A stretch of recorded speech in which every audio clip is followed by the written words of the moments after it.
Bonsoir à tous, bonsoir et bienvenue. Merci de nous rejoindre dans cette présentation prévue par le groupe Exact Data. Ici, aujourd'hui, nous vous parlons de comment s'organiser pour réussir sa thèse de médecine. Donc, cette présentation se dirige, est prévue pour les thésards, des étudiants qui entrent dans le cycle dans leur année de recherche, voilà, et étant conscient des difficultés que qu'on peut rencontrer lorsqu'on entre en année de thèse, nous avons jugé bien intéressant de faire cette présentation pour essayer voilà, pour essayer d'orienter les uns et les autres pour un bon suivi et pour une bonne organisation sur ces travaux de recherche. Nous allons utiliser ce plan qui est très simple. Après l'introduction, nous vous dirons pourquoi c'est intéressant. Je l'ai même déjà dit d'avance. Et nous allons vous présenter les étapes de la thèse. Sur les étapes de la thèse, nous allons, pour cette vidéo, insister sur le choix du sujet de recherche. Nous allons présenter les différents aspects à tenir en compte pour pouvoir faire un bon choix de sujet de recherche. Alors, il est très important de s'organiser. Lorsqu'on veut mener notre recherche, très important de s'organiser.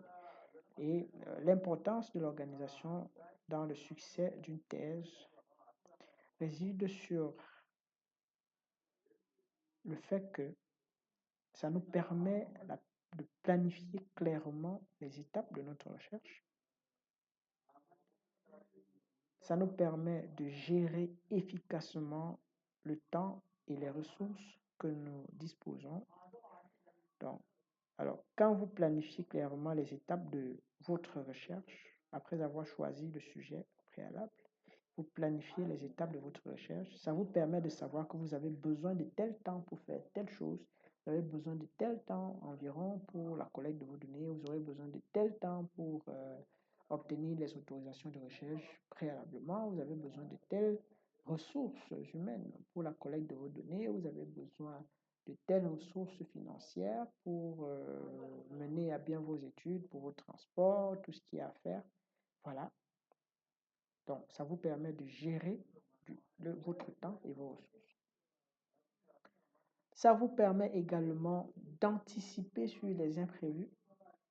Alors, figurez-vous, imaginez-vous, à un mois de votre soutenance, vous vous rendez compte des erreurs que vous aurez dû déceler un peu plus tôt, qui vous obligent à recommencer la collecte des données, soit peut-être parce que les données n'ont pas été bien collectées et du coup, les résultats que vous obtenez ne vous permettent pas de répondre à vos objectifs spécifiques.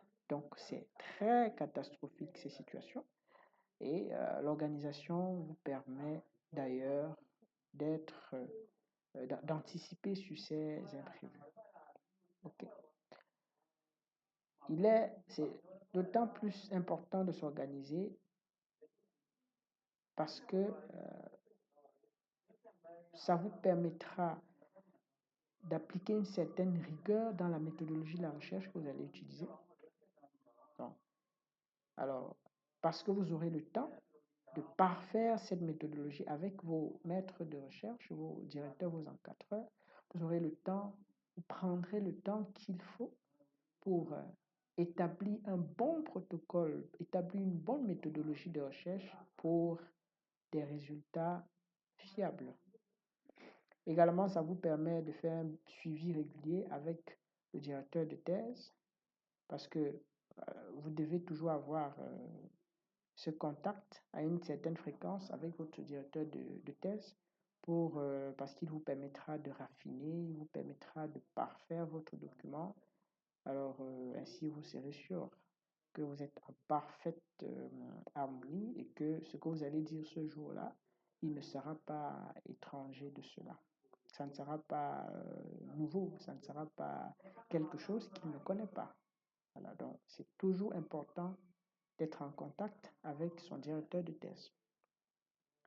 Également, la bonne organisation vous permet de réduire le stress et la pression parce que vous allez faire des choses au temps prévu.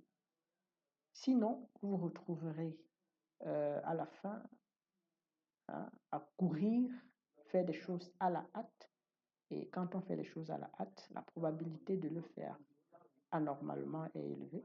Donc, et puis ça peut procurer un très grand stress. Donc, c'est très important de s'organiser déjà pour réduire ce stress et la pression.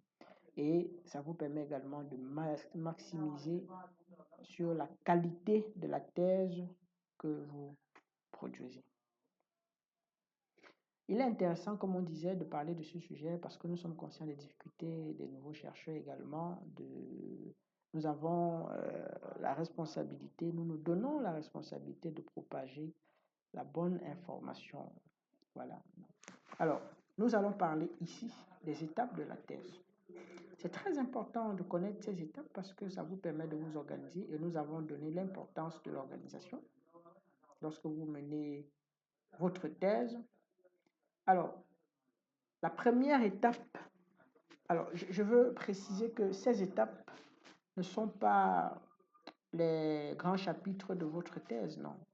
C'est en fait, du point de vue pratique, ce qu'il faut faire par ordre pour pouvoir aboutir à la finalisation de votre thèse, de votre mémoire. Ok. Alors, la première étape, c'est le choix du sujet. Le choix du sujet implique le choix de la spécialité où vous venez mener votre thèse, faire votre thèse, et ainsi donc le choix du maître, du directeur et du co-directeur, et la planification du temps et des ressources. D'accord? Donc, le choix du sujet. La deuxième étape, donc, après avoir choisi le sujet, tout en se rassurant de la pertinence scientifique et médicale du sujet que vous choisissez, vous allez faire une revue de la littérature qui consiste à rentrer dans les publications qui ont un lien avec votre sujet, des publications qui soit parlent d'un aspect de votre présentation ou bien des publications qui ont été faites sur votre sujet ou bien vues sous un autre angle pour voir comment est-ce que ça a été fait. Quelles sont les lacunes, les insuffisances qui peuvent figurer et ça vous permettra à vous de raffiner une fois de plus votre sujet de recherche et de prévoir déjà, de prévisualiser déjà le travail que vous aurez à faire, la charge de travail qui vous reviendra pendant vos travaux. Donc, quand cela est fait, vous allez maintenant définir vos objectifs et des hypothèses et tout ça sera conditionné dans un document qu'on appelle le protocole de recherche qui trace en réalité de façon exhaustive, j'insiste sur ce mot, de façon exhaustive les étapes, toutes les démarches, que ce soit du point de vue administratif, du point de vue ressources, méthodologie, tout ce que vous aurez à faire pour pouvoir mener cette étude. Ok, voilà, c'est dans ce document. Nous aurons des vidéos où nous allons détailler chaque étape et j'espère que ça vous trouverez quelque chose ici pour vous permettre d'avancer. Alors, après le protocole viendra la collecte des notes. Bien évidemment, l'objectif du protocole, c'est que vous devez présenter ça au comité éthique, soit de votre université, soit de votre faculté, ou bien de votre pays, ou bien de votre région, en fonction de où vous vous trouvez. pour validation et pour qu'on vous octroie une autorisation de recherche. Voilà. Et après ça, vous pourrez collecter des données. Ça, c'est une étape très déterminante parce que si les données sont très mal collectées, vous pourrez vous retrouver dans une situation où vous êtes obligé de recommencer la collecte des données. OK?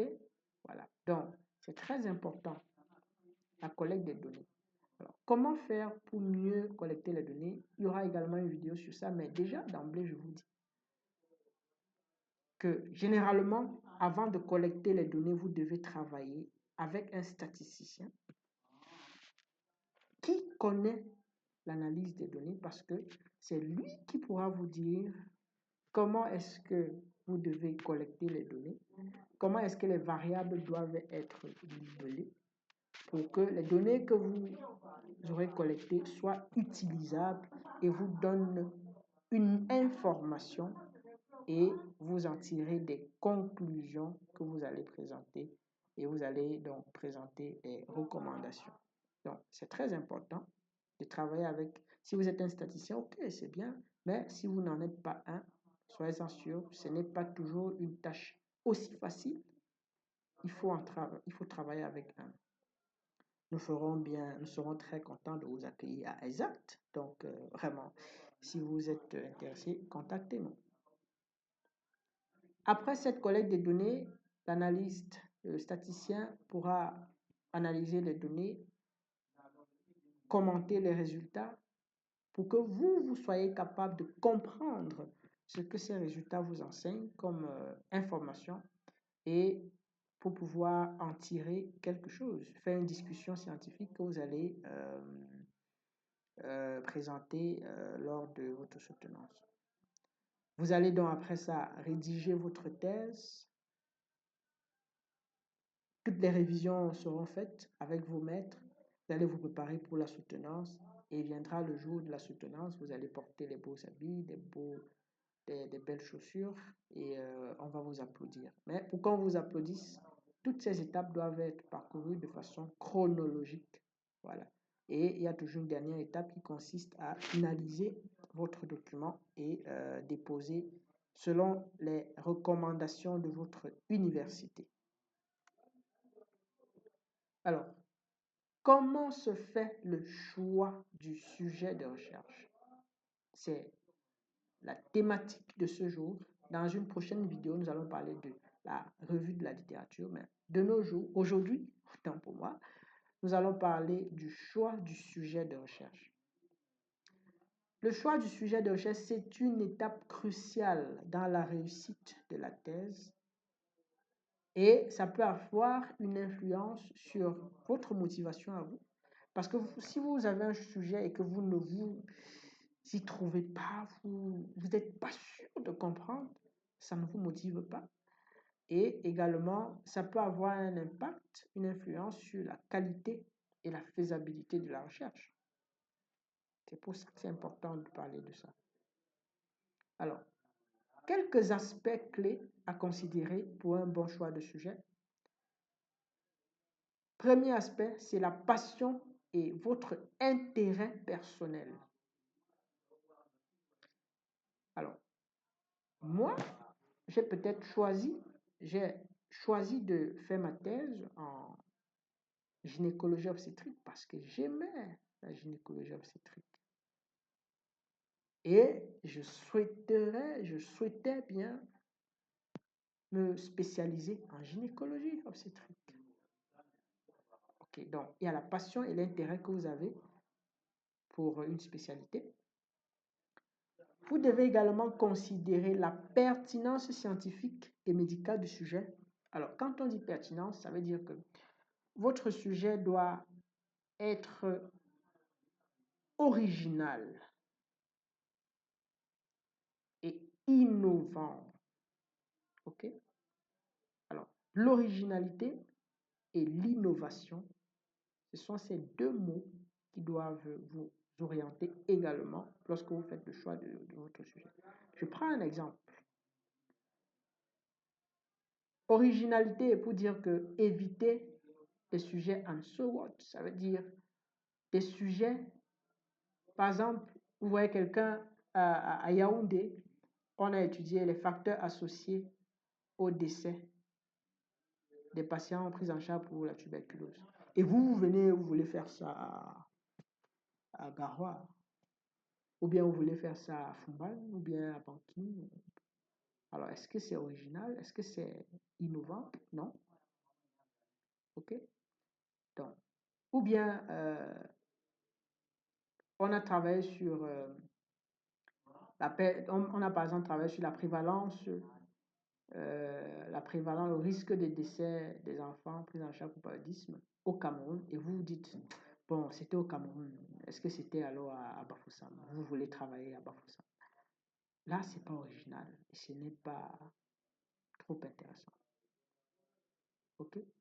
Voilà. Plus tard, je vous dirai comment se rassurer de l'innovation et de l'originalité de votre sujet. Vous devez également tenir compte de la faisabilité du projet, du sujet de recherche, parce que si vous prenez un sujet, vous avez par exemple 9 mois pour produire une thèse, et que vous prenez un sujet qui vous demande de faire une collecte sur 2 ans, bah, vous voyez que ce n'est pas faisable. Ou bien vous prenez un sujet qui est au-dessus de vos moyens, ce n'est pas faisable. Vous comprenez? Donc, vous devez tenir compte de la faisabilité, l'accessibilité des ressources que vous disposez. Donc, les ressources que vous disposez, est-ce que ça va vous permettre de mener cette étude dans les délais? Et le temps disponible, est-ce que le temps que vous avez va vous permettre de mener à bien ce sujet, de mener ce sujet jusqu'à la fin? Voilà, c'est ça la faisabilité du projet. Et ça implique la connaissance de la méthodologie de la recherche. OK? Parce que quand vous connaissez la méthodologie de la recherche, vous avez une idée sur le temps qu'il vous faut pour collecter les données, le temps qu'il vous faut pour l'analyse, le temps qu'il vous faut pour la ressource humaine ou bien financière qu'il vous faut pour mener une étude.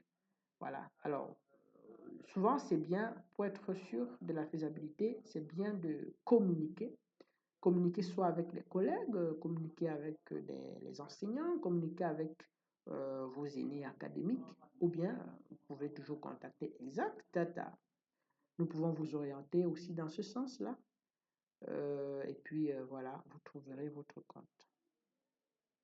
Vous devez à tout prix avoir le soutien de votre directeur de thèse. Vous devez être en accord avec votre directeur de thèse parce que si vous n'êtes pas en accord avec votre directeur de thèse, vous aurez des insuffisances sur votre sujet, la méthodologie employée, parce que le directeur de thèse apporte une grande part hein, à votre travail. Donc, si vous êtes un chercheur clandestin qui ne rencontre jamais son maître, qui ne rencontre jamais son directeur de recherche ou bien qui ne le contacte jamais, et ben, ce jour-là, il va dire, mais moi, je ne le connais pas, ce monsieur. Ou bien cette dame, je ne l'ai jamais vue, je n'ai jamais travaillé avec lui, avec elle. Et voilà, vous pouvez imaginer ce qui va en suivre. Donc, vous devez également vous assurer que le maître avec qui vous comptez travailler est disponible. C'est la moindre des choses. Est-ce qu'il est disponible? Sinon, voilà, trouvez un directeur qui est disponible et accessible. Voilà. Donc, c'est important ces aspects. Autre aspect à prendre en compte, c'est, comme je disais tout à l'heure, l'originalité et l'innovation de votre sujet. Pour que votre sujet soit original ou innovant, il est possible que vous puissiez aborder un problème ou bien une problématique sous un angle nouveau. Ça veut dire quoi? Vous pouvez, dans la revue de la littérature, tomber sur un sujet, par exemple, facteurs associés au décès des enfants pris en charge pour paludisme. Et vous décidez plutôt de voir s'il y a une association entre la charge parasitaire uniquement et le décès. Vous voyez? Donc ça, c'est sous un angle différent et c'est faisable. Ou bien, l'innovation peut aussi être en termes de méthodologie. Ça veut dire que vous pouvez avoir des études, le même sujet qui a été, mené suivant une étude rétrospective, c'est-à-dire dans les dossiers, mais vous décidez de faire une étude prospective, c'est-à-dire que où vous suivez, vous collectez les patients qui viennent, ok? Donc ça, c'est différent. Ou bien même, ça peut être en termes de population étudiée. Quelqu'un peut avoir travaillé sur les enfants, mais vous décidez de travailler sur les adolescents, ou bien sur les adultes, ou bien sur les jeunes simplement. Ok? Par exemple, quelqu'un peut avoir travaillé sur les facteurs associés au décès des personnes prises en charge, des personnes vivant avec le VIH. Mais vous venez, vous voulez travailler sur le même sujet, mais chez des personnes travailleuses de sexe, par exemple. Vous comprenez? Donc, par exemple, une étude prospective, par exemple. Vous voyez, en termes de population étudiée, ça peut être une innovation. Voilà. L'innovation ne sera jamais le nombre de patients inclus. Donc, ce n'est pas parce que quelqu'un a fait sur 200 patients et que vous avez la possibilité d'avoir 2000 patients que vous pensez que c'est trop différent. Non, surtout si c'est dans les mêmes circonstances. Et il faut également penser à l'impact que le sujet que vous prenez peut avoir sur la communauté scientifique. Parce que quand vous menez une étude, vous verrez, vous aurez quand même...